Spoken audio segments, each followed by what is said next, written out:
You have, thank you, Hazel. So some of you have already gone into the slides in the chat, per usual. We've got the slide deck if everyone cares to, wants to pull it up and follow along. That'd be awesome. Good morning, everybody. How's everybody doing this morning? See a few more faces. Nods, smiles, thumbs up. Nobody's scowling at me. That's a good sign. We can start. Okay, well, welcome everybody to our 8th task force meeting. Wow. We're going to spend a lot of time today talking to each other. We're going to do a little bit of level setting first, just to see where we've been and where we're going. So if everybody move to slide 2, we can just kind of briefly go over the agenda. So I'm going to spend just a few minutes teeing up a summary of where we've been and where we're headed. Kirsten from military is going to talk about the different agencies, AARs, that they're doing separately and what work she and her colleagues have been doing on those. We're going to get some briefings from the focus area work group leaders with an introduction, quick introduction from Kirsten and Christina. And then those leaders will do short report outs to all of us so we can see what kind of progress they're making. We've had 2 equity planning meetings so far, and Kevin Baker is going to give us a lowdown on what we've been through. Those have been interesting and sometimes emotional meetings that have really been important in terms of starting to go a little bit deeper. And Kevin might speak to some of the upcoming equity themed equity meetings that we're planning on holding in the next couple months. We'll take a quick 5-minute break and then we'll go into the meat of the meeting, which is really doing a series of breakouts, probably slightly larger groups than we're used to, but going into the recommendations, and we'll talk about that in a couple minutes. Then we'll have another 5-minute break and then we'll do a full group debrief. I'll come back together and talk about what recommendations you all came up with in those breakouts. And we'll close with a preview on what's coming up and the commitments that we're making to you all in terms of the October task force meeting. So the calendar moves forward. If we go to slide 3,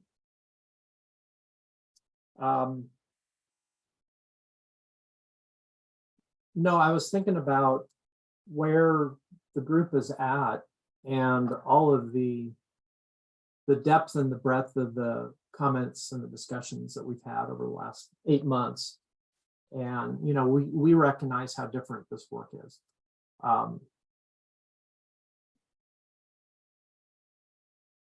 And it's exciting in the sense that, you know, we're at a very real place in a moment in time to improve the access and quality of response, especially to communities that were disproportionately impacted by the pandemic.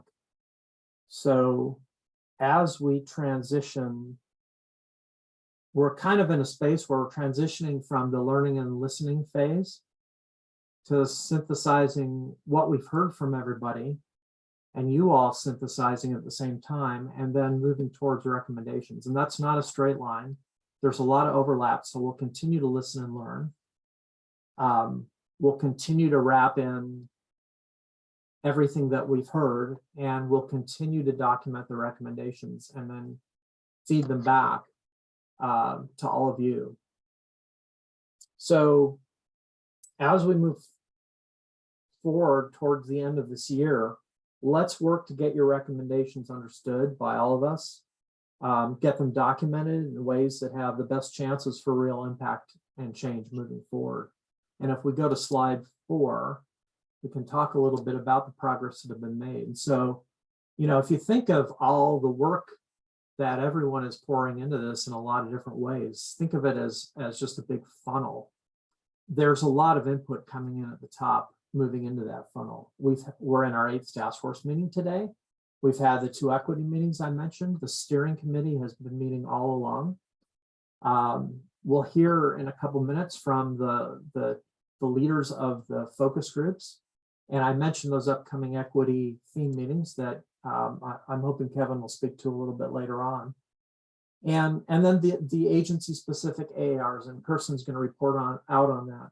Also, one thing I didn't put in here that we just heard last month, when Lou from the American Indian Health Commission let all of us know that they're doing their own series of hot washes with the federally recognized tribes in Washington. And then her her commission is coming back and with a comprehensive AAR from indigenous peoples. And that work is going to be done she's hoping that report will be done in January. And so there's really kind of a dovetailing effect of all of this coming into the top of the funnel. Kevin's talked a lot about the equity principles and toolkit questions. These are the tools that we've provided to everybody and vetted through all of you, as well as the original charter, which had some basic principles for effective meetings. And so continued encouragement to use those tools. Use them when you're talking to each other. Use them when you're reviewing other people's recommendations before you have the discussions. Use them to remind yourself of what it is we're trying to accomplish here. And so as those recommendations come down at the bottom of the funnel, there's a loop, right? We need to get those back to you at the task force because they're coming from a lot of different sources. And so you as the working task force have the opportunity to ask questions about them, to learn from them. We want to make sure there's time in the process to be able to loop through that and then put those back into the funnel so that by the time this group comes up with their recommendations, their final recommendations for the state AAR report, we have recommendations that aren't just fragmented, plastered up against a wall. They've really been seriously vetted and considered by everybody. It doesn't mean that everybody agrees with them, but it does mean that everybody has had a chance to discuss them, to question them, to vet them, to help refine them, whatever that means to all of you. I'll stop there and ask if there are any questions or any thoughts that people have about this so far.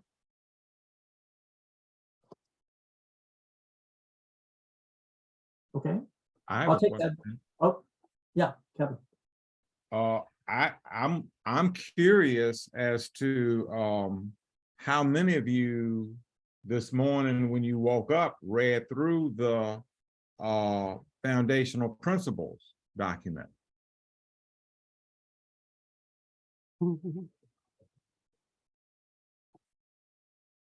Okay, here's another question. How many of you all last night before you went to bed read through the foundational principles document?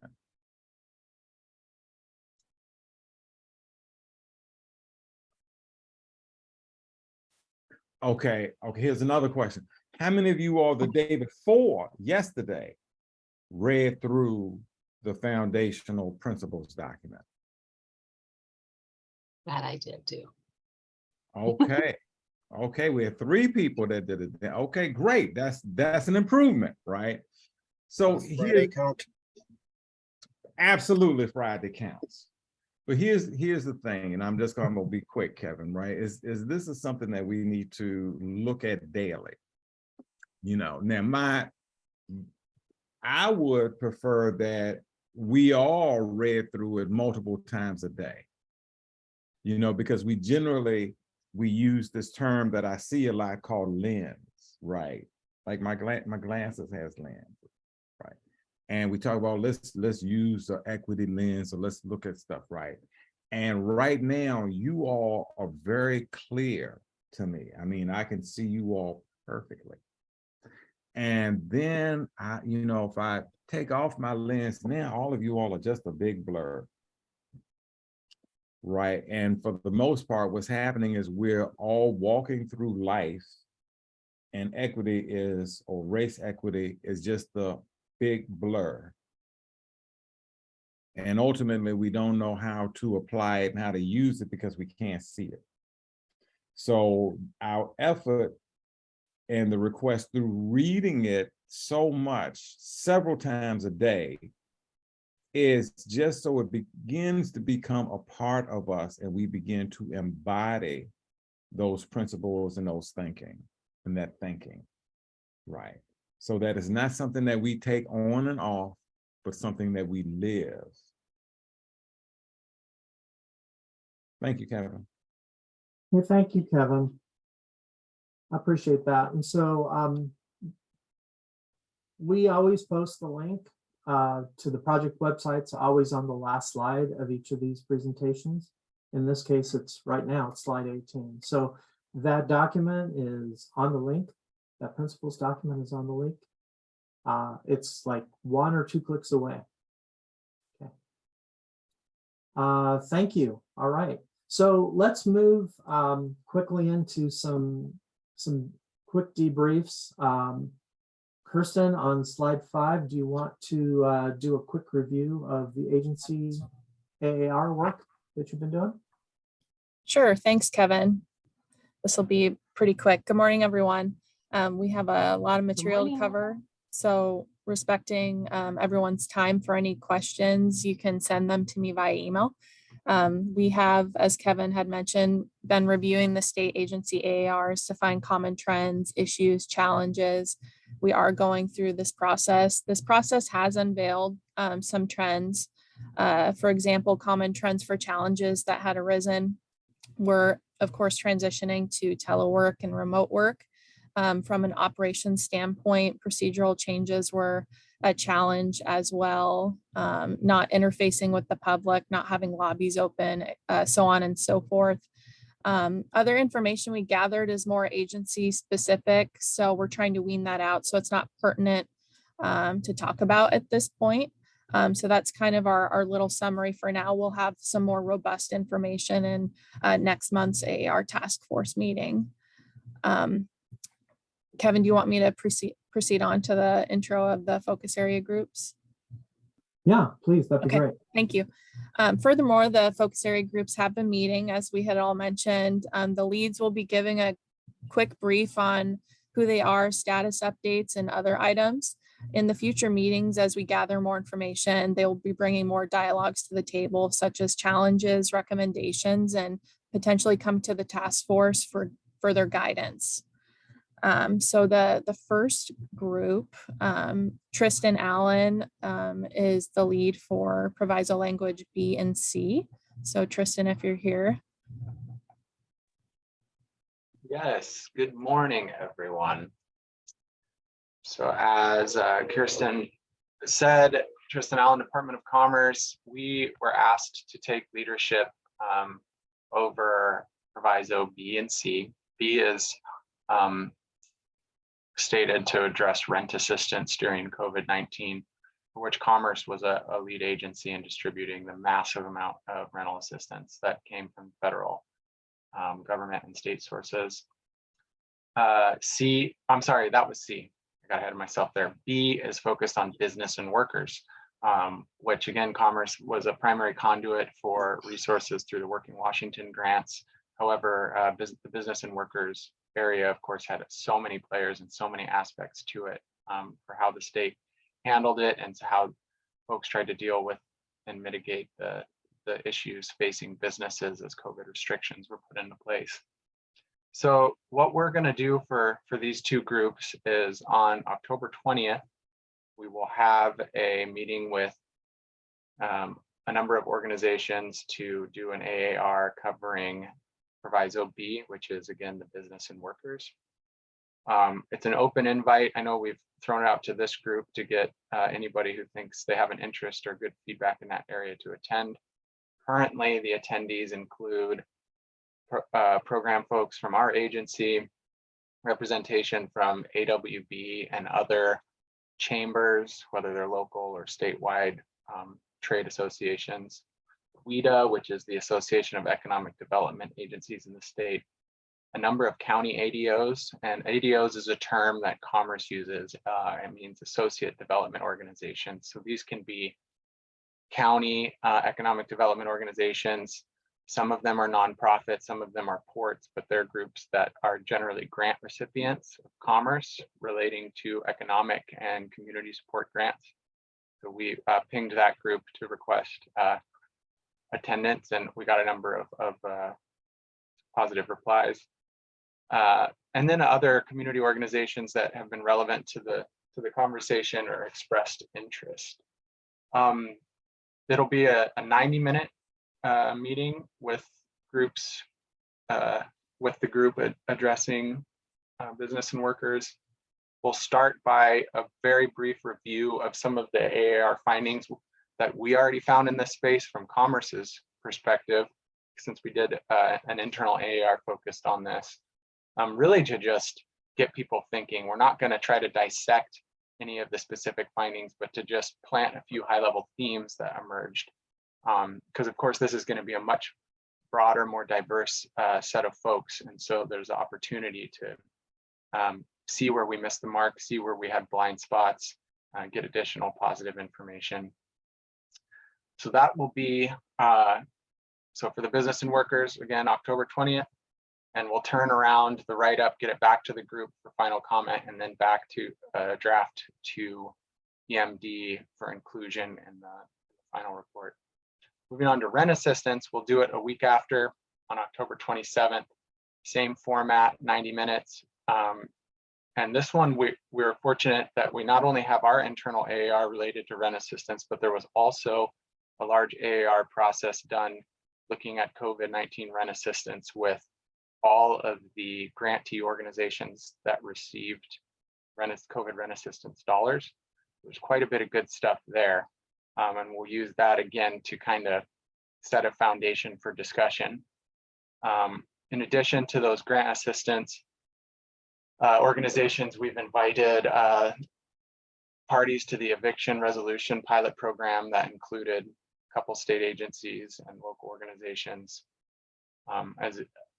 in addition to other community organizations and local governments. Again, we'll work through that in 90 minutes, turn it around, give it back to the group for review, and then back to EMD for draft inclusion. And with that, I will turn it back over to Kirsten. And if anybody does want to participate in either of those sections, please don't hesitate to reach out. I can get you the calendar invites. See, Allison has a hand up. Thank you so much. I am interested in having the opportunity to extend the invitations to folks who work in housing and human services broadly. I know that the legislation language specifically references rent assistance, but I have made the suggestion, as I think others in this working group have as well, that directly addressing the eviction moratorium is a crucial part of addressing the efforts made to prevent mass homelessness during the pandemic. And so I'd like to know if you are undertaking to address the eviction moratorium as a tool that we surely need to factor in addition to the rental assistance, much of which came from the federal government. And if so, is that going to be a separate process, which I'm very glad to contribute to? Yeah, we do have discussion prompts, topics to discuss the eviction moratorium and its role in the state's response to COVID-19. Hadn't planned a super deep dive in it, but I'm open if this is a good area to further explore, to schedule additional AARs. I kind of forgot to mention when I went through it that for the business and workers, kind of an association that Commerce funded coming out of COVID is called the Small Business Resilience Network. And it's a bunch of local business or trade organizations that represent a given community. And there's funding there to help build capacity to assist them getting out to their, as a trusted messenger to their constituents around getting grants and other business assistance. So they don't really have time. They're very busy right now, but they would like to do their own internal AAR, looking at as members of that association, looking at how COVID went for business and workers. So long answer short, sorry about that, but if there's an additional vein to look directly at eviction moratorium, I would be happy to explore that and potentially add to the current agenda or expand it into a whole nother session. So thank you both. I'm going to be the bad guy here and the clock watcher. I know Angie and Fernando have their hands up. We have budgeted time for briefings on this, but not for Q&A. And so I realize that people have important things that they might want to say in front of the whole group on this. I'm wondering if you guys are okay with perhaps just contacting Tristan and having these discussions with him, or being part of that group, so that we don't get too far into the weeds here, because we have other groups that need to report out too. Would that be all right? Okay, thank you. I see you guys put your hands down, so I appreciate you being gracious about that. Well, if we have Kevin, time after the report outs, maybe we can get back to these. Yeah, Kevin, for me, it's more of Kirsten's briefing was very, very like shallow, right? So I want to get more into that. So whether I get into it with her or with a group, you know, it just didn't do much in terms of informing me about what these challenges or trends are. So Okay, let's give Kirsten a chance to loop back to that, and appreciate that, Fernando. Thank you for your thoughts on that.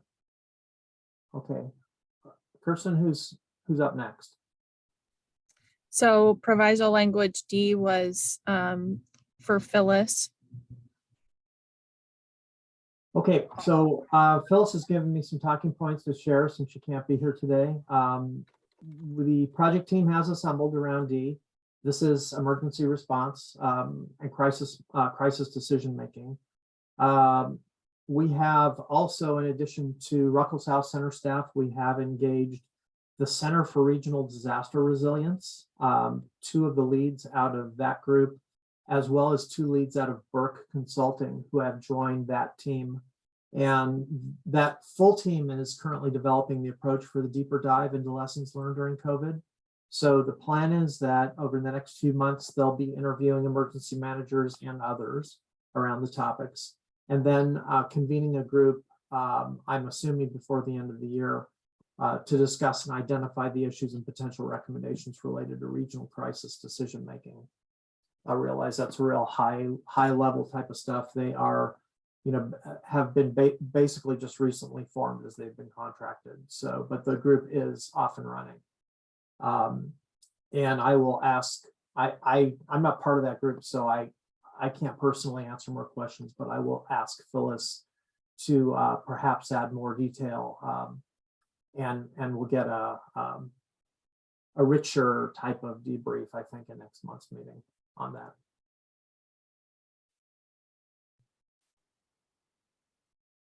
Kirsten? Thanks, Kevin. For proviso language E, we have Melissa Lance and Travis LH from Department of Health. Hi, good morning, everybody. I'm going to attempt to maybe share my screen, hopefully, so you guys can see that information. Can you guys see that okay? Not yet, no, share. I haven't done Zoom in a really long time. There we go. Now it's up. Okay, excellent. So as you can see, focus group area E, and so we are volunteer management. So our gaps and needs for volunteers to support medical professionals in performing pandemic emergency response functions within Washington State. So we have 9 organizations total in our work group. So working with Department of Agriculture, local health jurisdictions, emergency management, the Washington Voluntary Organizations Active in Disaster, or WAVOAD, and Emergency Management Division, Department of Ecology, Serve Washington through the Office of Financial Management, DSHS, and our tribal partners. So we have a nice big group here working on volunteer management.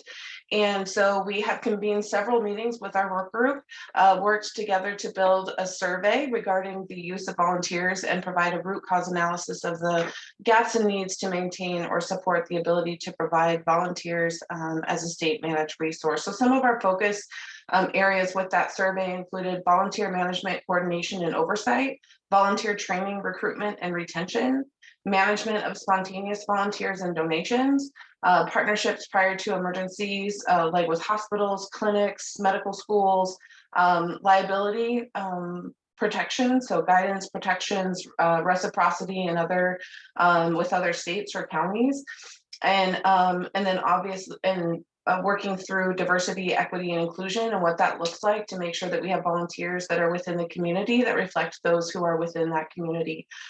So part of that, we put together the survey and we sent that out. The survey closed on the 15th of September. We had 82 responses. We did a hub and spoke model for our survey. So all of our organizations sent the survey out to those partners that partnered with them through volunteer work. And we had a really good response, 82 responses. And those are from a variety of different organizations, from tribes, local health jurisdictions, healthcare facilities, and many more. So our next steps are to go over the data and then put together smaller focus groups to get a little bit more into some of that, deeper in the weeds into some of those areas, and then conduct one-on-one interviews. We're planning to do that October 17th through the 28th. And then kind of work through our format for the AAR, and then present that to the group, have them make any comments, and then send it to this group.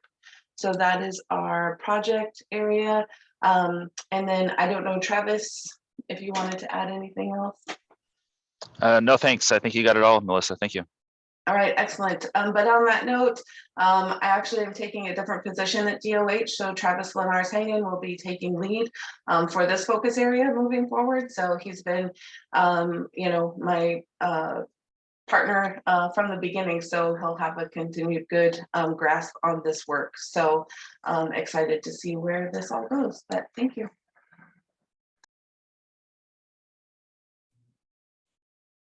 Thank you, Melissa. Kirsten, do we have anybody else? Yeah, so for G, Rosalinda Turk and Amber McPherson were the leads, and they're out today. I'm not sure if Nate wanted to give an update on their behalf, but I have their slide and I'm happy to read it. Can you bring up that slide, Kirsten? Sure. Cool. Yes. Yeah. Oops. So yeah, for focus area G, we're really focusing on those gaps and needs in the healthcare system capacity and in the case tracking, monitoring, control, isolation, quarantine, and deploying medical supplies and personnel. So this is really the public health and medical mission around the COVID response, which was pretty enormous. And in there, our group is being led by Amber McPherson and Rosalinda Turk. They both serve at DOH in roles around actually doing after action reviews. So this is their specialty. And in here, we're conducting a number of after action interviews and focus groups. These will probably run into October. There's a lot of different groups that we need to connect with and learn from. So we're probably still a few weeks away from realizing what we're hoping to achieve with that. In terms of obstacles and issues, the review process for our internal DOH survey and our external partner survey is taking a little longer. There's a lot of feedback, a lot of ideas, a lot of things that people are sharing. From a health perspective, one aspect of COVID really was that it was a disease outbreak, only it was a disease outbreak on a scale that we've never seen before in the world. So this is taking a little bit more time, and that has created some delays, but we don't really think we'll have any delay in providing draft recommendations by November 11th. So that's sort of the plan. Again, it's almost a parallel process in some respects to what we're doing here in the AAR task force. It's just focused maybe a little bit more around the public health and healthcare side of the response. Kirsten, back to you in the booth. Thanks, Nate. So for H, we have Martin Mueller here with OSPI. Thanks, Kirsten. Yeah, so my name is Martin Mueller. I work for the State School Superintendent's Office. And honestly, just in the last 3 weeks have been kind of given the space with my workload to begin focusing on this element of our both our agencies after action development, as well as being a lead for this focus area group for H. Just as a reminder, it's implementing guidelines for school closures during a pandemic. The plan that we've kind of formed up so far, you know, we have tons and tons of stakeholders to the K-12 system. I think it's a little bit more narrow, generally speaking, when we're talking specifically around guidelines for school closure. So we're trying to sort through how to get all the right voices together. Certainly we have some opportunity to engage our school superintendents, our school leaders, building leaders, principals, certainly educators, both certificated staff and our paraeducators, and then kids and families and how we do that. So that's kind of the process that we're engaged in right now, trying to think through an efficient data collection methodology over the next 2 or 3 months to gather input, experiences, and ideas on how we might inform that question around guidelines for school closures. I will say, you know, 2.5 years into the pandemic, we had a very small window of actual school closures, but a demand to actually provide education during that period of time. So the notion of school closures is pretty narrowly focused, and there are, I think, more important questions, to tell you the truth, that we need to answer around our experience during this pandemic and learnings from that for future disasters that don't really revolve around the notion of closure. It's more around the provision of education in a way that everyone gets what they need. So that'll be an element of it as well. In terms of our agency after action, you know, we like a lot of you still feel like we're in the middle of the action. And school just started, as I think most of you know. We got outbreaks popping up left and right across the state, school-based. So still a lot of work going on with that. One of the things that we're doing right now is trying to take an inventory of all of the actions, administrative actions, communication actions, key decision points that we made as an agency over the course of the last 2.5 years.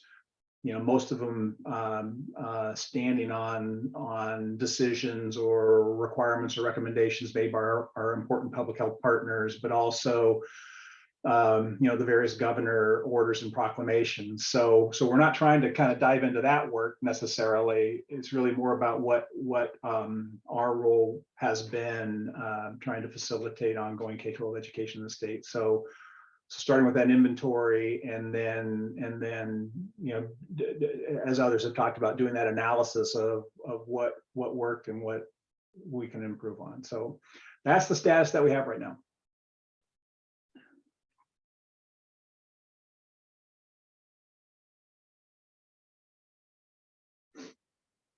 Thanks, Martin. Kirsten? That's all the focus area leads. Okay. We have a couple of minutes left in the schedule, so I want to loop back to Fernando's comment, and also Angie. Perhaps, Angie, we can get your question or comment down, and then we'll give Kirsten a chance to loop back to Fernando's comment. That would be great. Thank you. My question was, I'm hearing that there are a lot of reports that were done within the agencies, and that those reports exist. They are AAR reports, and we haven't seen those as a group. So I would like to request access to those internal reports. I think it's important because work has already been done and we're not building off of that work, and I'm not sure why. If nothing else, it will help us be prepared when we come to those specific meetings coming up in October for the A through H. It'll help us sort of prepare and see what was already considered and maybe where we see the gaps from our own community perspectives. So I'd just like to request that those reports be made accessible to all of us. Yeah, and so I'll go ahead and answer that and answer Fernando. So what we did is at the very beginning, even before we were able to put together this entire task force and even get it started, we asked these different state agencies for brief reports on, hey, how did your agency handle this and this? And what we're going through them now, trying to, really it's only Kirsten and I, actually Kirsten's doing most of the work, but trying to go through to see if there are any trends. So some of the things we've seen, so our communications, information flow have been trends. And then, but a lot of the stuff in those reports, and we should be able to make those, we should be able to post them to the website. I'll double check with Kevin, but we should be able to post those to the website. But a lot of the information they provided was also very agency specific. Like we had problems when we first had our people telecommunicating because our, IT system. So a lot of it is agency specific and doesn't benefit, not that we can't release it, but doesn't benefit the greater things. But there are trends that we're still working through to try to find the trends, to see what sticks out and see if we can find things that like, that was a problem across agencies, or that was a problem across, customer service and things like that. So that's what we're working. And that's great. And I appreciate that.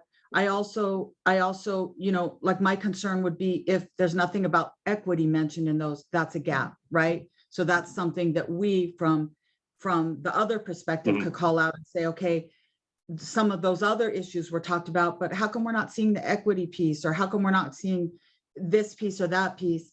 I understand a lot of it will be internal. It's just some of it won't be internal. Yeah. Oh yeah.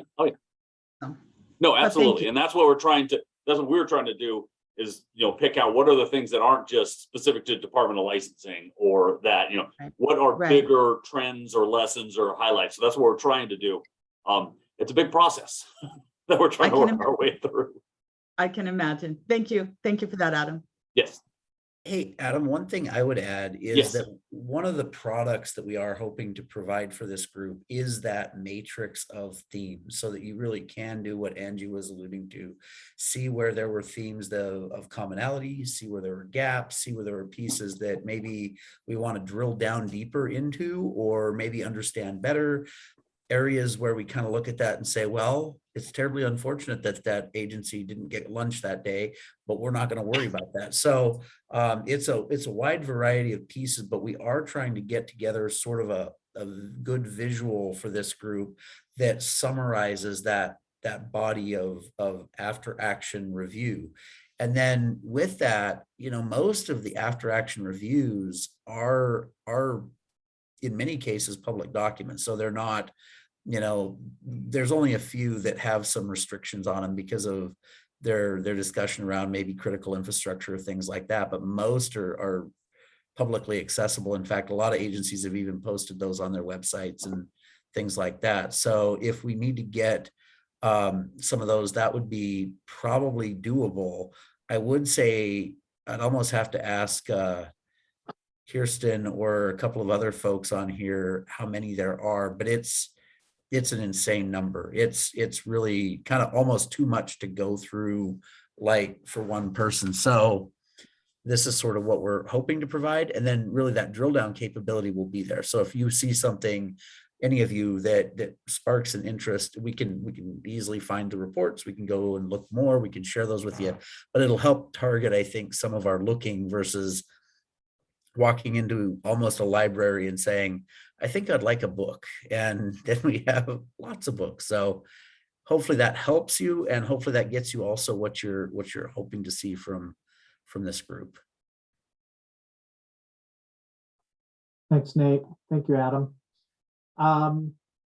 Wanted to loop back to Fernando's comment before, and I'm wondering, since you made that comment, Fernando, when Angie was doing kind of the high level on the AAR review, you've heard a lot more detail on AAR activity within the focus area group context. Do you want to ask your question the same way or a different way, or? Well, and thank you, Kevin, and thank you, everybody. When Kirsten introduced, she says, "Oh, we see trends, and that's transitioning to the workforce and policies around that."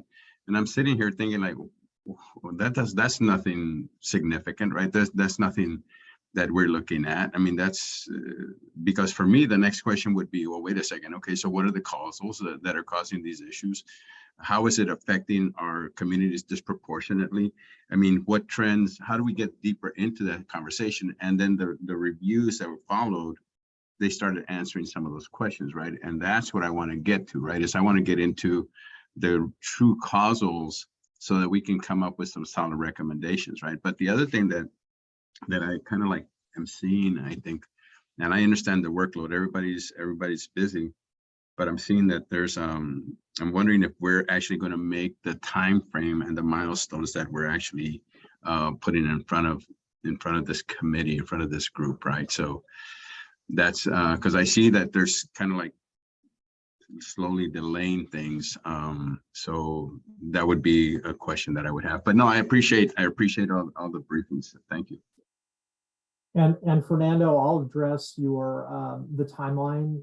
Well, I'll start to address the timeline at the end of this meeting when we talk about the October preview, because we have talked about that. And I think the short answer is yes, we will make those milestones. Okay. Yeah, no, but I appreciate people looking into the causals of the trends, right? And the effect of those causals. And that's what I'm looking for. Excellent. Okay, thank you. So we are on slide 9. Tristan has his hand up. Oh, I'm sorry, Kevin.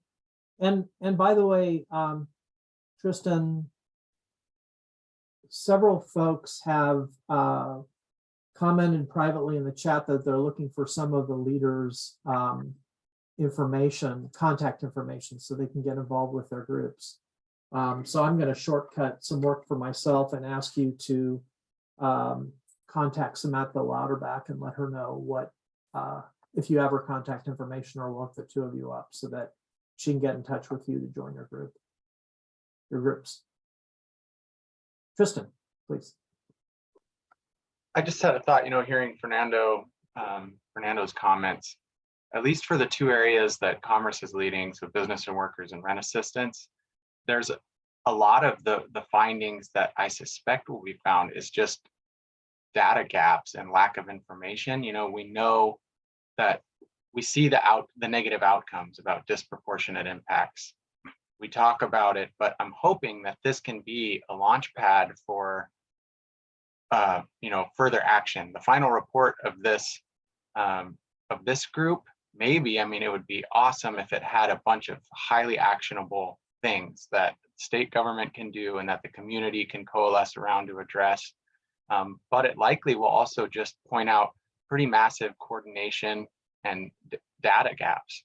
And I think that can be a valuable document, though, to have further follow-up action. Say, maybe this goes to the state's Office of Equity. Maybe Commerce, we highlighted a pretty big blind spot. Say we find several, and we will incorporate that into our internal operations and identify stakeholders to problem solve it with. So I too want to really, roll up your sleeves, get into the weeds on a number of these issues. But the more, you do that, you find just how much work there really is to do. And so I think the intention is to keep moving beyond even just what we identify in this group.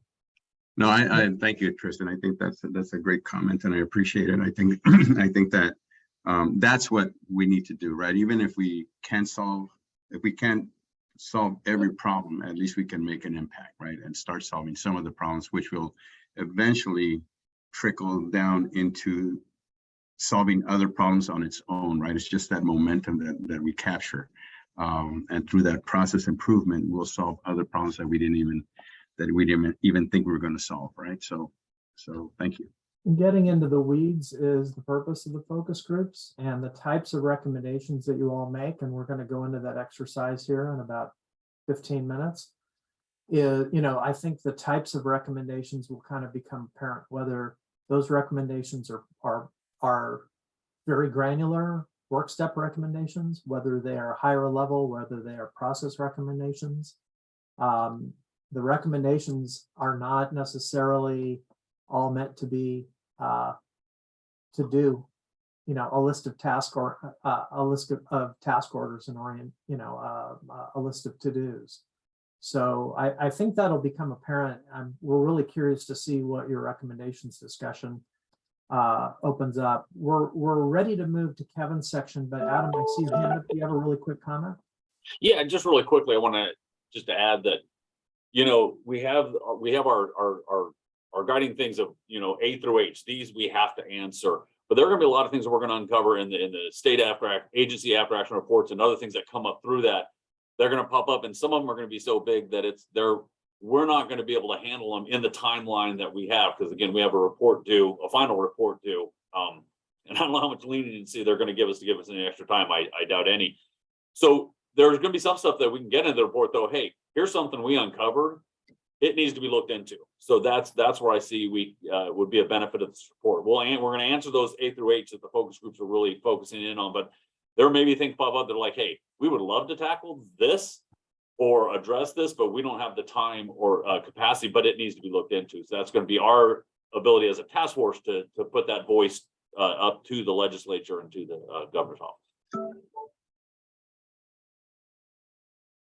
Thank you.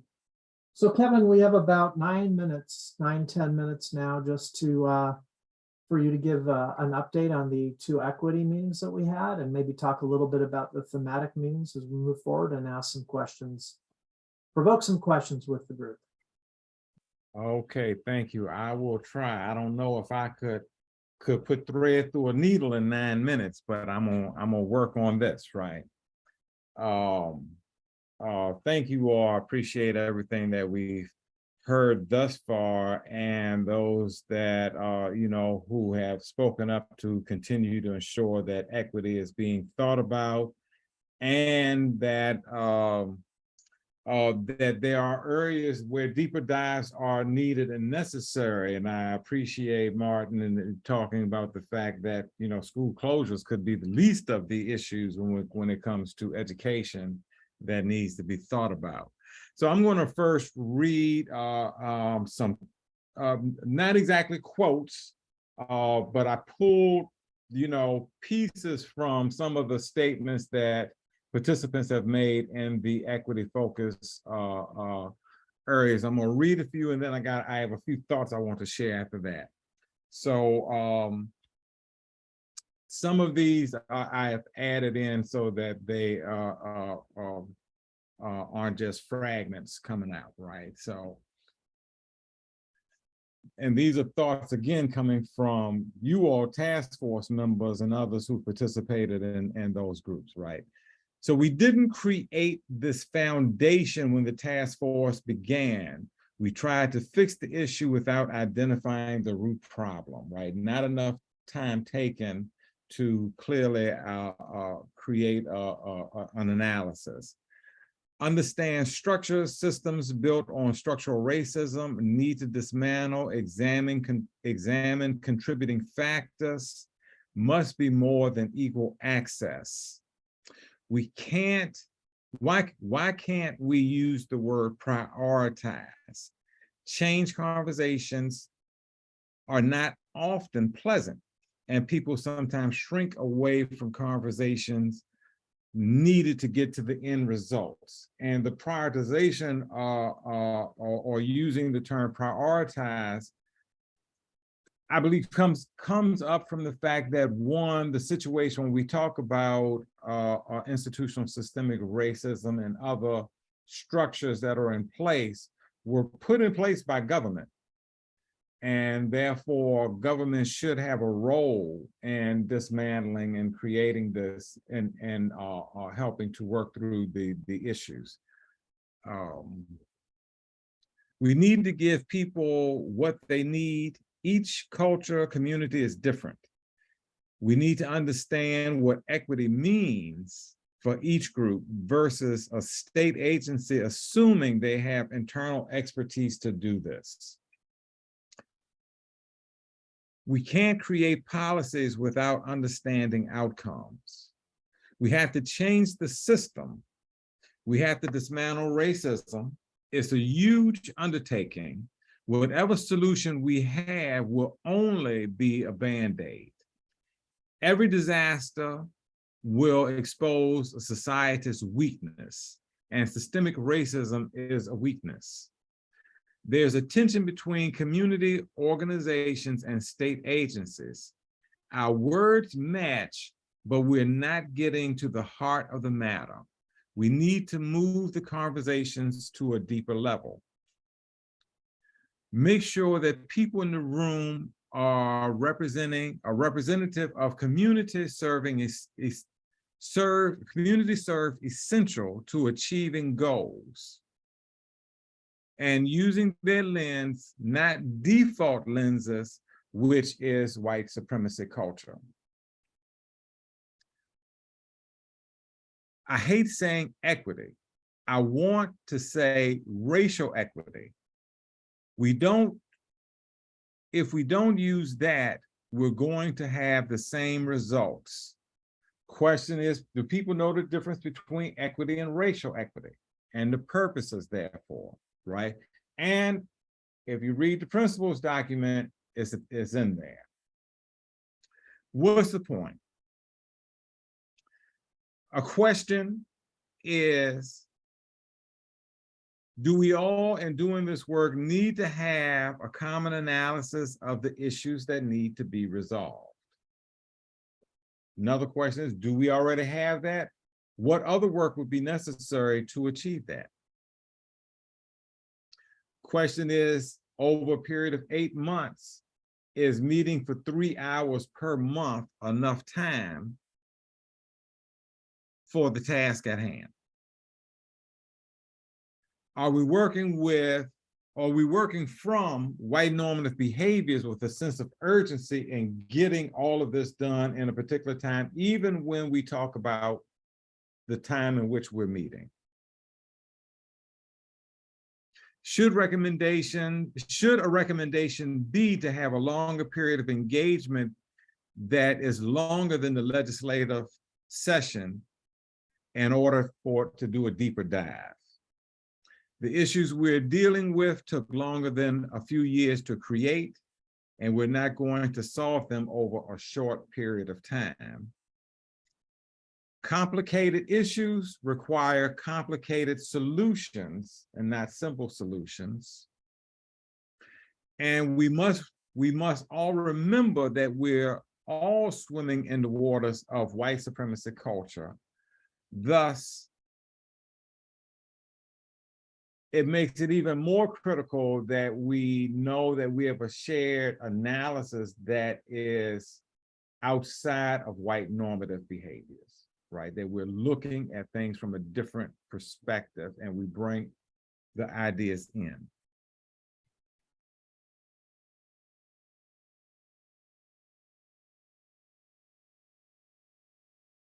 Those were some quotes that came from people that's participating in the group that I think we need to think about. Some questions that we need to ask ourselves to ensure that we're going as deep as we need to, and that we have a common analysis. And an effort to also do this, we will be having equity gatherings over the next few months. And the specific areas, let me pull them up so I make sure I get them all correct. We're going to have a Spanish speaking gathering which is intended to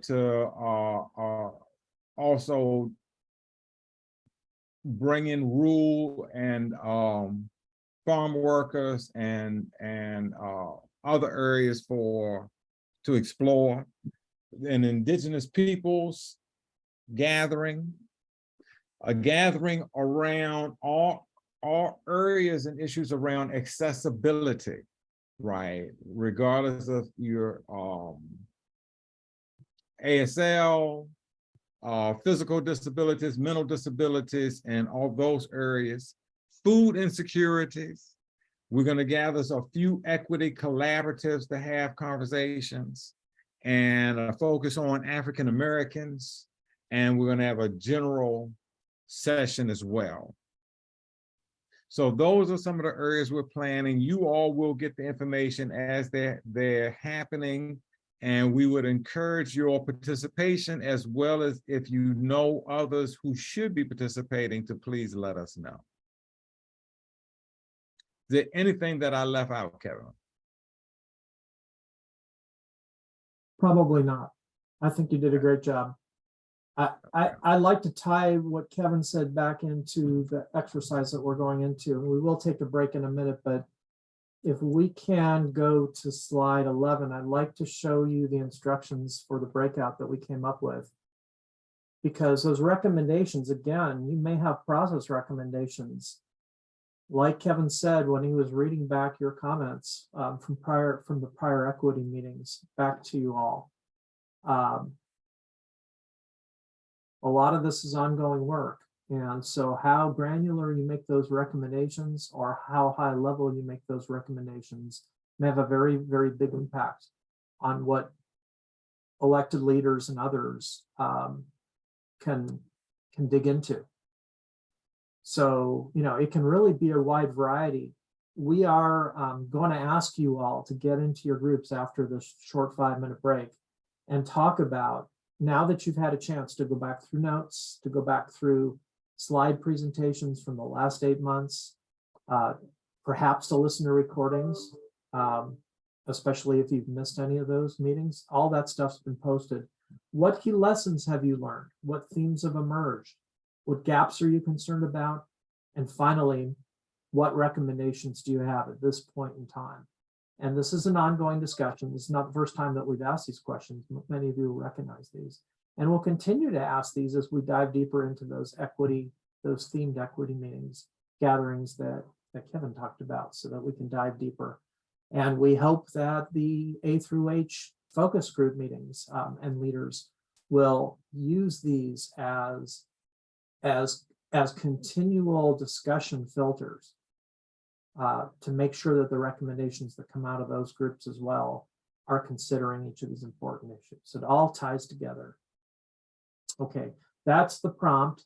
Why don't we take a 5-minute break? We'll see you back at 10:07 and take a quick one and enjoy. That's a great idea. Oh, wait. Oh.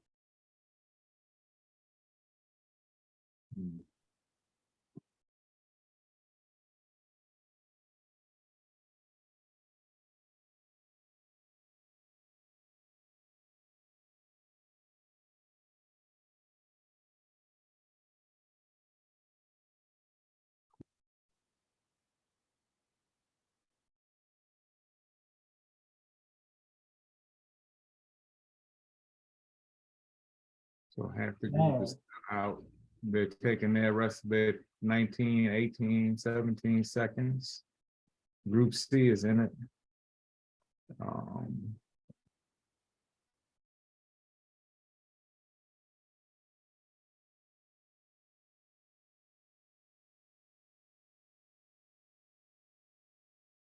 Okay.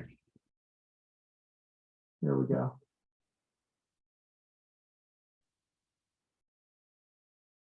Let's see if that's anybody left. Now it looks like everyone is back. Okay. So having been yanked out of your conversation just as they were starting to get good. That's always how I would feel after coming back from breakout groups. Kevin and I want to ask you some questions around a full debrief, and Hazel will take notes on slide 22. And I guess I kind of wanted to lead off just asking everybody kind of a process question, and that is, what, other than time limitation, which is all of our enemy, what do you feel, what helped you make progress towards your recommendations in this last hour? And what held you up? And we're asking that because of that sense, that growing sense of urgency that we'll all have as the calendar ticks by. Anybody? Darcy? Yeah, I would say it would have we got going. And as you said, towards the end, we're having great conversations. Well, I think from just a structure perspective, if someone from your team would have been in the group facilitating and taking notes, that would have made it go faster for us. Okay. I'll tell us something from a concept perspective that I think has come up in our group and that comes up a lot of times with these things. How do we take, the things we're talking about and these concepts and these issues that we know how to be addressed, and how do we translate that into what degree into an actionable plan that we can hand off and say, for the next time, this is your playbook.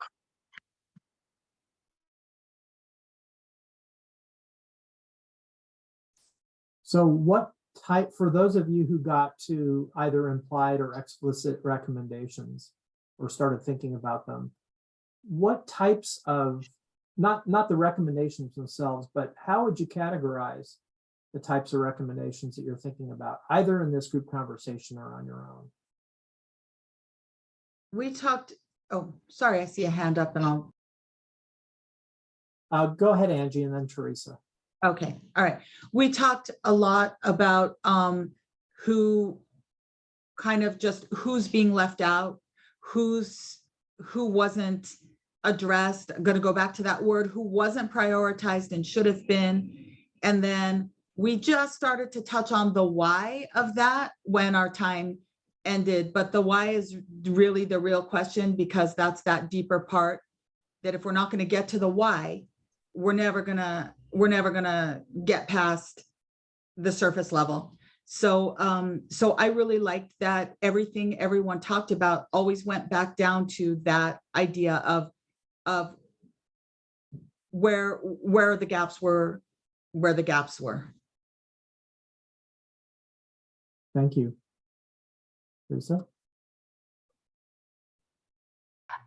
So one of my observations as we're going through each of these sessions is people are still processing their experiences within their organizations and personally. And this is a pretty traumatic event that we've all been living through. And I'm wondering if it's through the process, as I hear people talk, I apply it to our response. Like, okay, could we have gone here? So it's almost like being able to share more in that focus group format, the experiences of the whys or how things transpire, so that our content experts can help us to start to come more concrete recommendations that we can respond to. A lot of times I'm just hearing folks don't know where in the system, like the contracting process to pay for volunteers in the work that they're doing. Well, it's federal red tape that a lot of us do in our everyday life, but then you apply that to a community level. Those are concrete things that person may not know why it was such a hard process to go through, but that we can start to dissect it. So I like that kind of focus group, giving them some questions, but as far as down to concrete recommendation, I think that's why you ran out of time, as you're still processing what have we gone through and what did really, to Allison's point, what really went wrong through their experiences with their organizations. Thank you. Yeah, I mean, and you guys have been processing through that all along for the last 8 months, in the form of your own discussions and in the form of guests and yourselves coming in and presenting lived experience, and yet we're still in the middle of this thing. So, or maybe we're towards the end of this thing, who knows? Which has always been one of the challenges of this project. Allison, please. Yeah, I mean, I think there are many challenges to this project, and we really understand you're trying to hold a lot of responsibilities here. I would say I have raised this really since the beginning, and I really want to urge. I think that there is a real imbalance between the folks who work in state government, whose jobs include doing this after action work, and those of us who hold other jobs in the community and who have essential, not only information and experiences, but community connections that are fundamental to producing good recommendations. And this is completely tied to addressing racial equity, gender imbalances, class issues. You know, it is the community, it is the non-governmental entities partnering with government that enabled us to do as well as we did under ongoing crisis conditions, and that are going to be crucial to us having recommendations that make a difference for us going forward. And I don't think that despite all the good work that's happened thus far, there has been enough grappling with how to get the information from the community partners to inform this process and the recommendations. And so I think I'm not the only person who thinks this, and I would like to suggest that we find a way to do this. The last thing I'll say is there is this tension in my own mind between, is the idea to come out with a report that is the playbook, as someone just said, that you hand over to say, do this next time, or is the idea, as I think we have seen and heard repeatedly as a theme, that we have to strengthen the relationships, the infrastructure, and build the capacity, because that is what we will be drawing on. And we succeeded to the extent that we were able to draw on it, and we failed to the extent that we didn't have it. And that's part of the work. Is the recommendation is this can't, we have to grapple with that imbalance. And I say that with great respect for and valuing of state and local government partners and their indispensable roles. So I know that Kevin B is, I'm guessing wants to jump in here with some comments about that. And I would just bridge to that by saying, thank you, Allison, for bringing that forward. I think that, you know, there's a lot of pressure on this task force in terms of the legislative language, and you know, we have gone beyond the legislative language already and intend to continue to go beyond the legislative language. We've talked about the equity gatherings, which are one of a number of places above that funnel diagram that we put up before to gather input. So the task force is not the only group that is tasked with converting experience information into recommendations. So, you know, I wouldn't want anybody to get in the trap of thinking that once a month for 3 hours a month is, you know, the be all to end all to these recommendations. You all are there to help generate those recommendations, but also there as that feedback loop that we diagrammed before, as all these other information sources are coming back so that you can consider them in the larger context.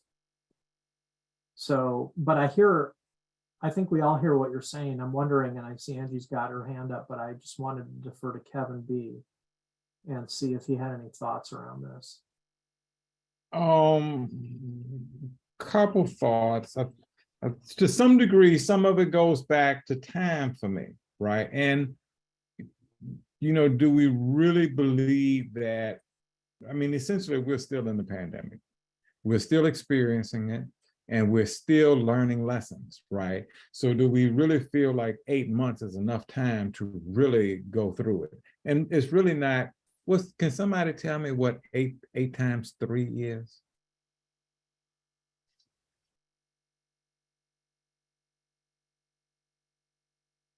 I know we got somebody up here that was perhaps a little better with math than I was, right?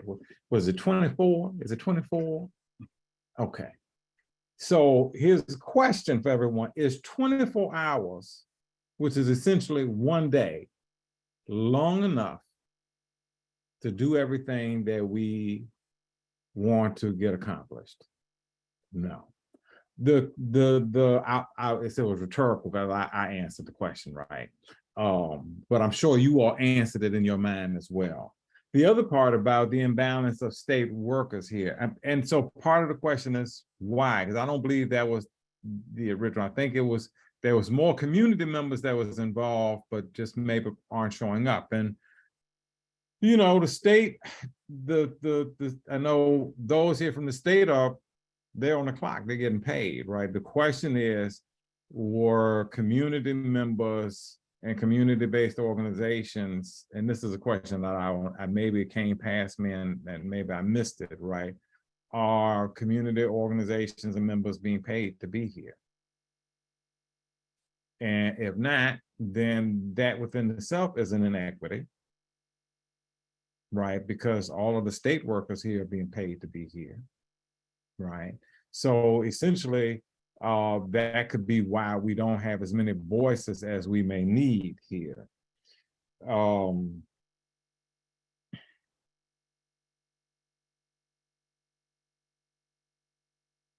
going to hold it there as my and let's bring Angie in now. And we do want to also take a little time to hear what came out of the questions that you all were able to answer. Angie. Okay, I'll just be really quick. I think this conversation that we're having right now just goes back to that basic statement that I made earlier about the reports. There's no way we can know what is going on in the minds of the agencies if we're going to look at them as a collective, each one. If this work has been done, and it looks like it has been, and there's a report somewhere for the different agencies, and if we are not seeing that, that's my peek into, okay, this is how this one's thinking about it, and this is how, because we don't have the time here to tease that out every time we meet. I suspect some themes will emerge out of those reports that then the rest of us would say, and those who will go through it would be able to say, okay, I'm seeing some things here, and this is where I'm seeing gaps. I think there's a lot of information that some of us have and some of us don't have. And so we're not having the same, I'm understanding now why our conversations are crossing sometimes, because some of us are privy to some information that the rest of us just don't have. And so we're talking, but we are not necessarily, maybe it's sort of like, well, that's already been addressed here in this other thing, but we don't know that. So for me, that's really big. I like to do my homework. I like to do my research. I don't like to come not seeing the full spectrum of what's already been done as far as the work that's been done. So I feel a little at a disadvantage, not being able to say, okay, that work was done, but that particular report has no mention of, let's just take one, the inequities in the vaccine phasing plan. Why is there no mention in that report? And now I know what I need to bring to the next meeting, right? And I imagine all of our different organizations are going to have those points. And when they see that gap, but right now we're just kind of stumbling around because we're not in the minds of the agencies. Angie, So, yeah, sorry to interrupt. I was just gonna no, that ask, was all. you know, based on your points, I was just gonna ask, not to put Kirsten or Adam on the spot here, but do we know, let me just ask a basic question. I don't know the answer to this. Are the state agencies, where are the state agencies actually at on their after action review reports or reviews or reports? Yeah, no, I Are think they- we have, and I think, so when we reached out, so we have like a handful that we don't have yet. And because we basically reached out and said, hey, state agencies, we have this huge pandemic task force we're having to put together, and we want to hear from you. And we gave them, and I was trying to look for it, but I have 3 screens going here. But what we asked them for, it was basically, hey, what lessons did you learn about it? What obstacles? We didn't force them into a format, because if you know emergency management, you know there's a strict format for after action reports that has to hit, and it's like huge. We said no, because a lot of agencies are like, really, you're gonna ask me to do this? We're still in this. I don't have time. I have one person doing this, like many agencies. We said no. We just want the information. So they came in many different forms, but we basically asked for, you know, what went right, you know, what went wrong, what could you change? Real briefs. We got a couple reports that were like 1 page.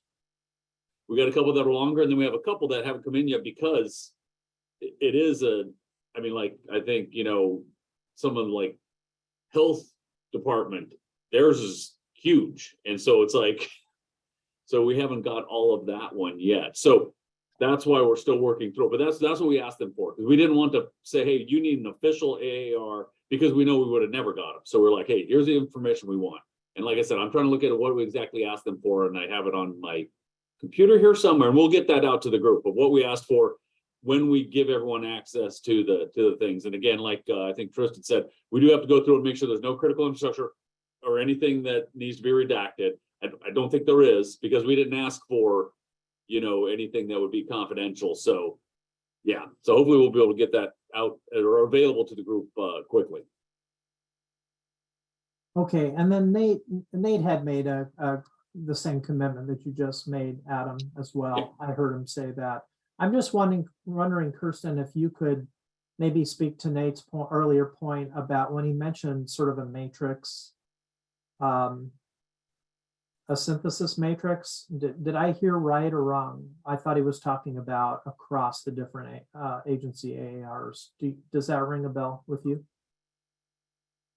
I think that he mentioned a matrix of some sort, just kind of showing themes and similarities, you know, trends between the agencies.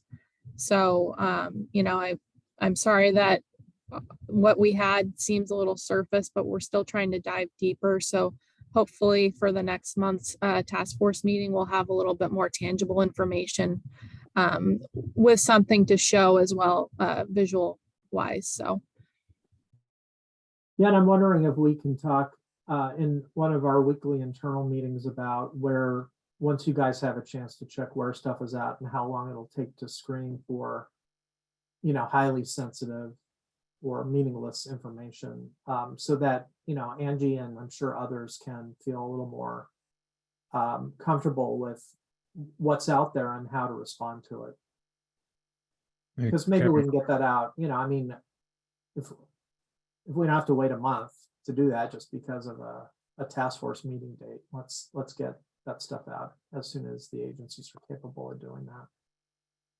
Is that, Angie, I think you're bringing up a point. I mean, I hear the frustration in your voice, and I think you're bringing up a point that is just really timing sensitive right now because of how much time you all have invested in these conversations.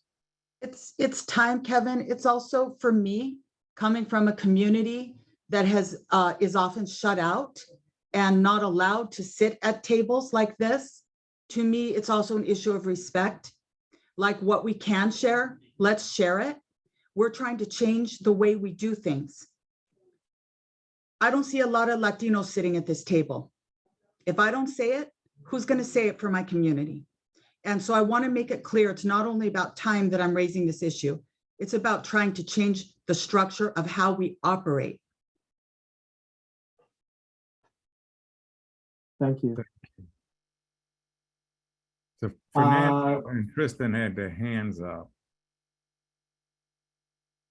Thank you, Kevin. Yeah, I just wanted to ask Adam something with all these reports that you're getting, you know, and I've asked this from the very, very beginning, is I wanted to see what is the impact that our actions as a state had on our communities, right? And how did those impacts vary between communities so that we can actually look at this and say like, hey, you know, this community was affected more negatively than this community, right? Which I'm sure that if you measure impact in Bellevue, it's way different than the impact in South King County, right? So one of the things that through these reports, Adam, that are coming in various stages, are they giving you information that says, here's the measured impact that our performance had on our communities?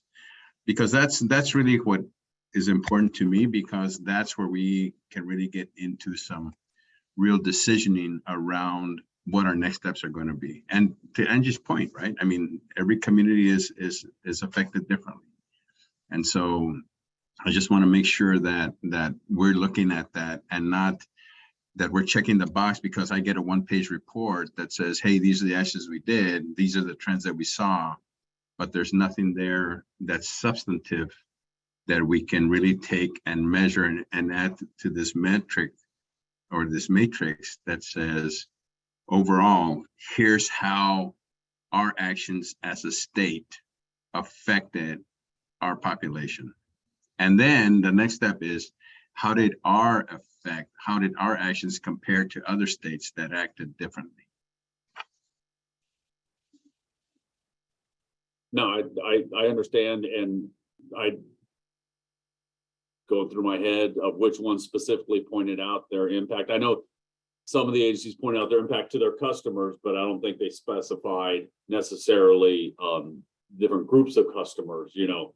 So those are things that, you know, we may have to go back to the agency and see. Again, this is, I mean, this is a huge undertaking, and I know the discussion of we're being paid to be here. Yes, we also wear several hats, and so we're trying to get this stuff complete as much as possible. But I think, but to your point, Angie and Fernando, is that, yeah, I think the best thing is we can get them access to everyone so they can go through them and help us, because, you know, it's a large project and we don't see things through the same perspective as everyone else, and that's why this group is a good group to have together. So thank you. Thank you for your comments about where we're at. Everybody's frankness is more than appreciated because it helps us redirect. And that's most important, you know, from a process design standpoint. So we're already thinking ahead to next month's meeting and what changes we need to make based on what we assumed going into this meeting. And that's fine. That happens every time. It's part of the process. I'm wondering if we can spend about 20 minutes, maybe 5 to 6 minutes per group, which isn't a lot, not to go through the slides and read off the slides, but just to maybe one or two people representing from each group, and just talking a little bit about what went right in that process and what some of the implied or explicit recommendations that came out of that might be. And then when we come back 10 minutes, about a quarter to or 10 minutes of the hour, we're going to give you a preview into October. We want to summarize some of the points that were made today and some expectations of additional information that you feel that, you know, would be most productive if you had before the next meeting.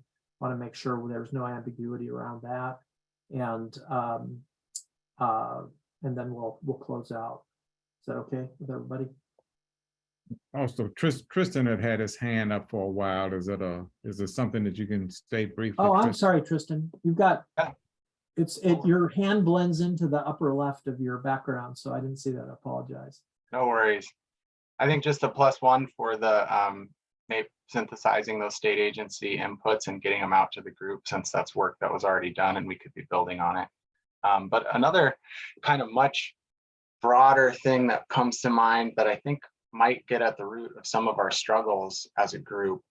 You know, I find when trying to work through big complex issues like this, I find a beauty in the simplicity of a purpose, method, results approach, where you look as a group as what is our purpose, then you skip over method and go to results and say, what results do we want to see?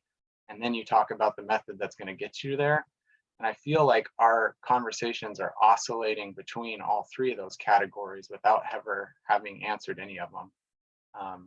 And it might be a little late in the game to consider, you know, restarting some structure there, but maybe not too, just a food for thought. Yeah, so we did spend an awful lot of time on purpose in the first couple of months, and I'm not sure if you were in those meetings or not, but a lot of time was spent around purpose and, you know, wondering through some of the ambiguities of the legislative language as well, which is not terribly unusual, but you know, we did spend a fair amount of time on that. That's how we came up with the charter. If you go back to the charter, the purpose and the method the purpose is pretty well laid out in the charter. The method is not really completely laid out in the charter. That was our guiding document that was created at the very beginning of this process. But I appreciate that you're oscillating comment, because I think that is true. There is definitely, that's a totally legit comment. And so we are now trying to funnel, pardon the expression, we're now trying to focus and funnel into these recommendations when we know that this process is still touching on centuries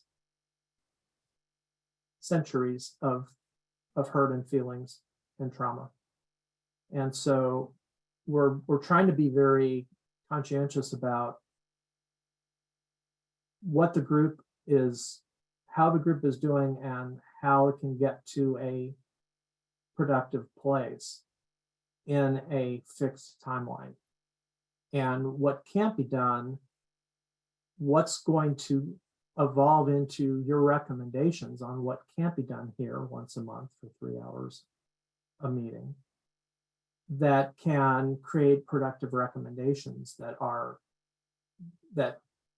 have meat on the bones, frankly. So they aren't vague and ambiguous, and they're very, you know, they're as clear as they can be. And those, again, those may not be task steps. Those may be process steps moving forward. Not to, as I heard someone say earlier in one of the breakout sessions, we don't want to kind of relitigate this thing over and over and over again. We don't want our recommendations to be that another task force should be formed and they go through the exact same thing and recycle this. So, which I thought was a great comment. You know, I think that's a great comment as well, but I think part of what we see in our world is that we continue to rehash things over and over and over again, because we don't really take the time up front to really get it done, to have the conversations that's necessary, right?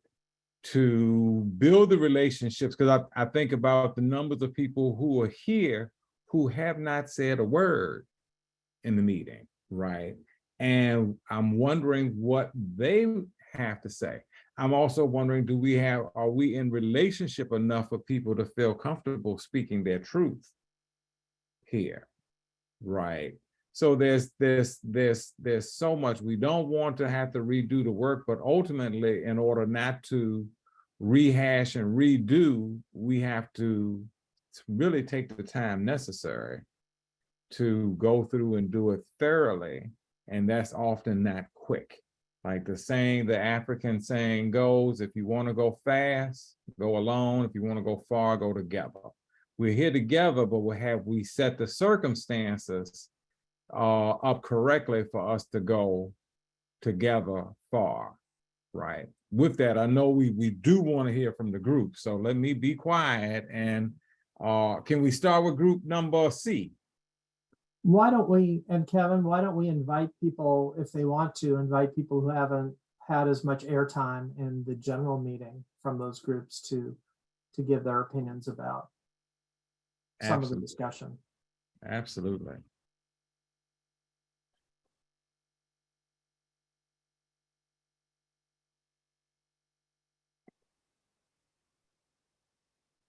My orders can sometimes be a little circular. So in the circle is group C, where there's no beginning and there's no end.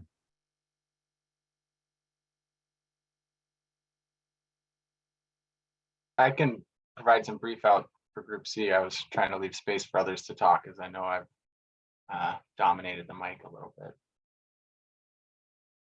But we talked about, we got into it all from our various organization perspectives. So some of that topical stuff was captured in the slide, but I wanted to focus on some of the themes we pulled out.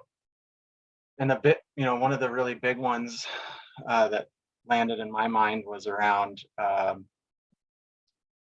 generating a culture that goes beyond just state or local governments around emergency planning and how we respond to disasters, because this disaster was a unique thing about a pandemic, is none of the communications technologies went down. So there was always this conflict between this emergency management org chart and the day in, day out governor, cabinet, agency programs org chart. So how can we as a community, as Washingtonians, look at emergency planning together and developing a plan that captures very basic actions that can help get us through that immediate 72 hours and moving in the same direction. Plan that has mechanisms to ensure that considerations around equity are not just talked about, but baked into how the response occurs. And that, is something that EMD is tasked with, and they've been trying hard for a long time to lead that statewide planning effort. And it's got to be more than any one agency, though. And I don't know how, it's just a theme, and a gap that's there. I don't think there can be any one party that is stuck with implementing that. It's got to be more unique strategies of how to just coalesce the private sector, coalesce local government, state government around shared planning priorities. Something I'll toss out, it was not what we addressed in the group, but Kevin, I wanted to kind of go back to some of the comments right before we kicked off on this. And something I was thinking in my mind is one of the things that we have to work through, that we have people here representing groups that have traditionally been left behind in a pandemic response, or traditionally been overlooked in situations. And we've got to figure out, how do we build that trust, because the same thing happened during the pandemic again. And so now as we look at how do we have actionable items for how do we address it next time, maybe there's a general sense of, what's going to ensure that those groups aren't overlooked and left behind again.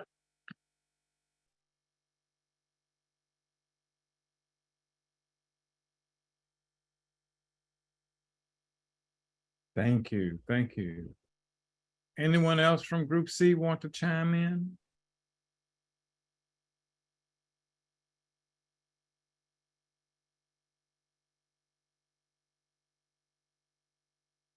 Okay. Who do we want to hear from next, Kevin? Oh, wait a minute. I see Melanie. Was that your hand? Yeah, thank you, Kevin. I'm one of those people who doesn't speak much in this group. And part of the difficulty I have is I want to be showing respect to people who the issues that they are facing through this are so, their priorities are going to be different than my priorities. I'm about county government, and we had to deliver services to our citizens, to all of our citizens. And so when someone a little while ago said that they weren't so interested in templates for how to operate, that's exactly what I need. I need templates for how to operate next time, so that we feel more comfortable in how we're doing things, and we can ensure that we are reaching everybody. And so I think part of the difficulty we have in getting full dialogue between everybody, Kevin, really is that that we are all coming at this from very different perspectives. We're all humans. We all experienced the pandemic, but the things that we were giving us nightmares at night for each of us were different. So. Thank you so much for that.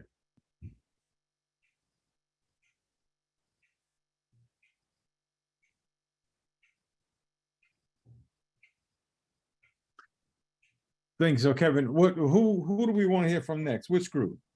A or B? Roll the dice. Well, we're going backwards. Let's go for B. Okay. Group B, what would you like to share? I'll go ahead and start. So, you know, we looked at it from various perspectives, right? So in our group, we had hospitals, we had communities of disabilities, Latino community, we had the business sector, and you know, as was just mentioned a second ago, everybody was impacted differently, right? But what we saw across the board was that the businesses of color were the most affected. Our communities of color were the most affected. Our communities of disabilities were most affected. And the hospital and the medical arena seemed to be like the catch-all of everything, right? And then they were like not supported overall, right? So please correct me if I'm wrong in making that statement. But, you know, we also understood that a lot of this comes from the lack of trust between government and our communities.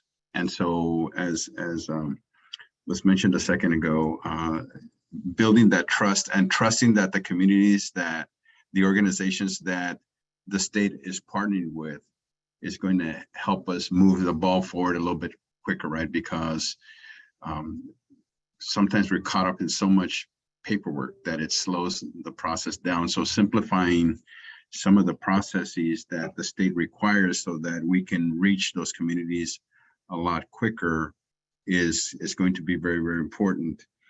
And then really kind of like understanding that, you know, we're all kind of had this conversation, Kevin, around, you know, the word prioritization, right? And we think that that word prioritization has to remain in our vernacular as a task force, because otherwise everything becomes important and then nothing gets done, right? So we were kind of like in disagreement with the term, with the fact that somebody had mentioned like we don't want to use the word priority anymore, because I think that's how we get things done. That's how we measure whether we get things done. And so as I said, please, you know, come in and say anything that you want to do. One of the best recommendations that was made was that the fear of all of this work coming into play and then it being shelved and nothing being done, the recommendation that we really, really, truly have to take this work and turn it into something that's actionable, something that we can use across all public agencies. And really the private sector learns from public agencies. So making certain that whatever we put together is not shelved, gathers dust, and then next issue that hits us is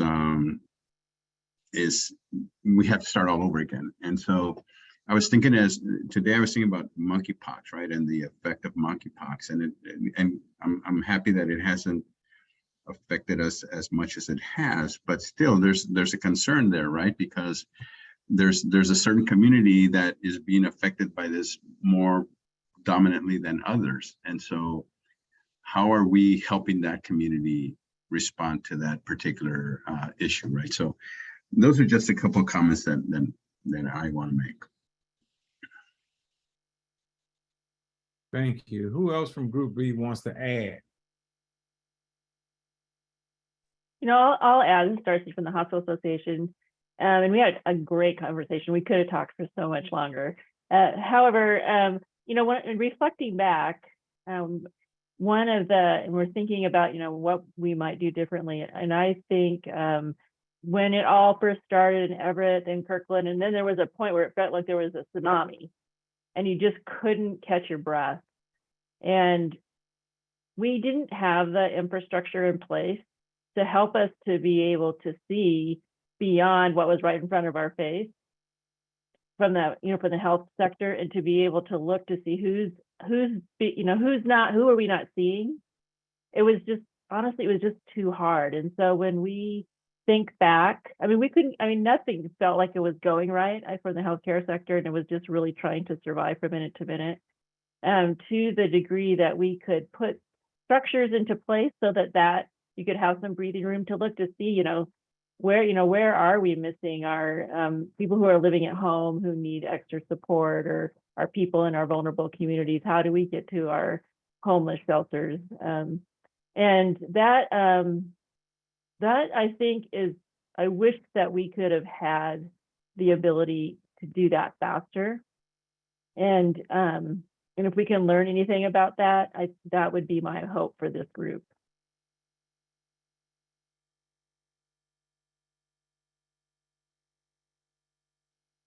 Thank you. Anyone else want to add?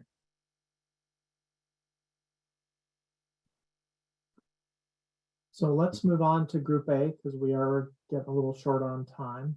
Okay.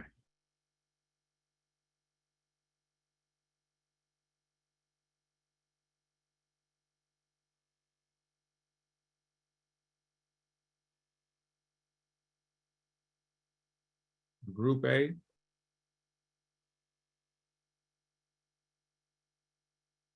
If any of you forgot who you were, we can remind you. I'll speak ever so briefly for Group A and some of our themes. I think one of our takeaways that we could all resonate with was volunteer management and compensation for volunteers, and what that could look like in a statewide system. Clearly, there were people eager to help their communities, and we even hear that here in this group, but how they were resourced and provided compensation got very complicated with a lot of federal red tape that could be quite overwhelming to a nonprofit of volunteers now having to sign a contract and have attorneys reviewing it. So, and it does feel disjointed across the state on what those volunteer systems look like. So we have some well-resourced volunteer networks, and we have some that don't exist. And we had a pretty in-depth conversation around those experiences and try to come up with some recommendations on what that might look like, and talking about potential legislation that could be presented this year around volunteer management.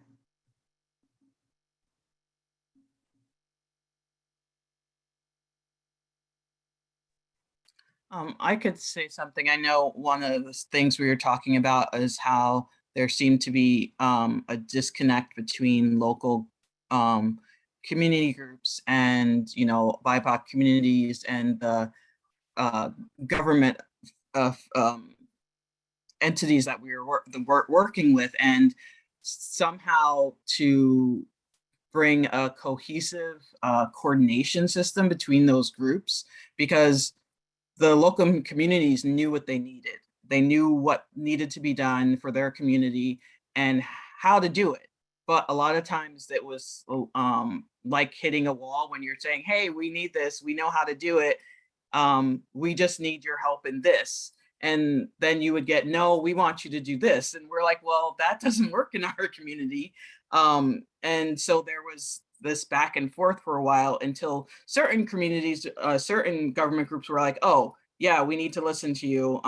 We had that a lot more in Pierce County, where they stopped and they were like, okay, well, like here, we'll help you in this. And they kind of were allowed us more, but not in other counties that even my organization worked with, because we work over, all of Western Washington, and there was a disconnect between like the migrant worker groups that we work with and providing food, and how they would need to get funding for that. And our agency would be like, hey, we need this to be done to help these small groups. And it would be like, oh, but we're going to send the money here instead. And it's like, no, we need it here. So I think that coordination of communication between the local communities and our government entities, and paying attention to what they're saying, because, they were like, we know how to do it and we know how to reach the people who don't trust the government, but you're not allowing us. And that just builds more distrust in our communities when you're not even listening to the people that they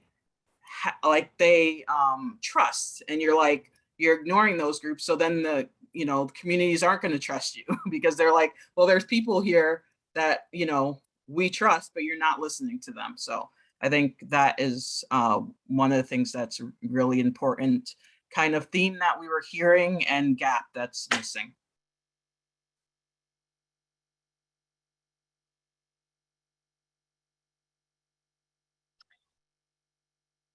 I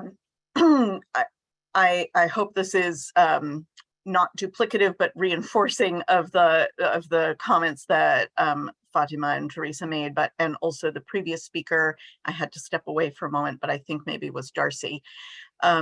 I think there's a recommendation around investing in the workforces, plural, that constitute our infrastructure, both before and during emergencies. And that is the intersection of certainly government, but healthcare, public health, and community workers.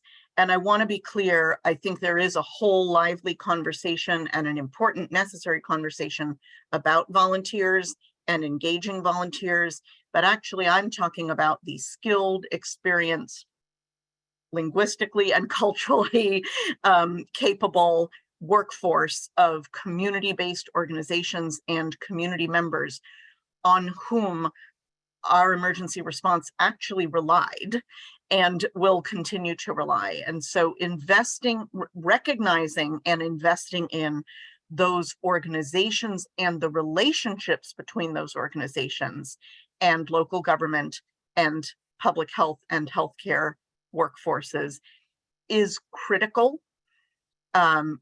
Even just thinking about the current booster shots and flu shots and how to ensure that those very important practical activities are implemented even as COVID specific funds are phasing out, shows us how critical those relationships are. And I think there can be developed some specific recommendations about not taking those relationships for granted and investing in them as the key infrastructure, putting contracts to fund those organizations and workforces in place now, and then being able to implement quickly in any new emergency situation. Thank you. Thank you so much for that. I know there were some things that Kevin wanted to share, and it looked like he has dropped. Maybe he's having an internet connection. So let me just say, as a reminder, our next meeting is October 27th, 9 to 12. There are some links to things on the last slide. Remember to engage with the equity principles document, and want to thank you all for being with us today and participating. We appreciate you all. Christina, I saw you on mic. Oh, sorry. I didn't have anything in particular to say, except that I do want to just take a moment, as long as I have the mic, to say that I really appreciate not just you all being here, but the level to which you engage. I mean, your participation, the way that you're passionate about this and engaging is going to go far in helping us reach our goals with this. So thank you very much. Absolutely. Absolutely. Thank you so much. And Melanie mentioned earlier that you know, that a lot of us come and have different perspectives and thoughts and purposes and all of that. And that's important. You know, that helps to build a conversation. And again, we appreciate the participation and encourage all of you all to add into the conversation. Think about the things that we've discussed today, and we look forward. I hate to end, I'm trying to stall, just thinking Kevin's internet may come back up or something, whatever knocked him off may come back and he can get the words in that he wanted to. Let me add it.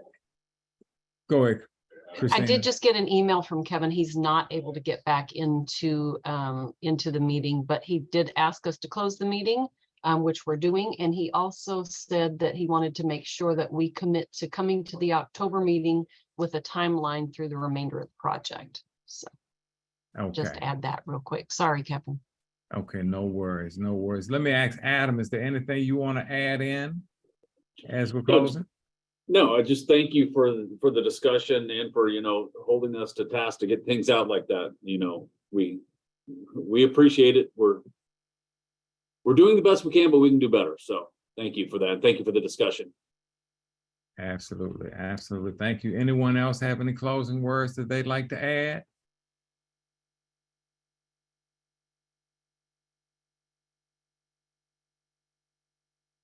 So we're all thank you.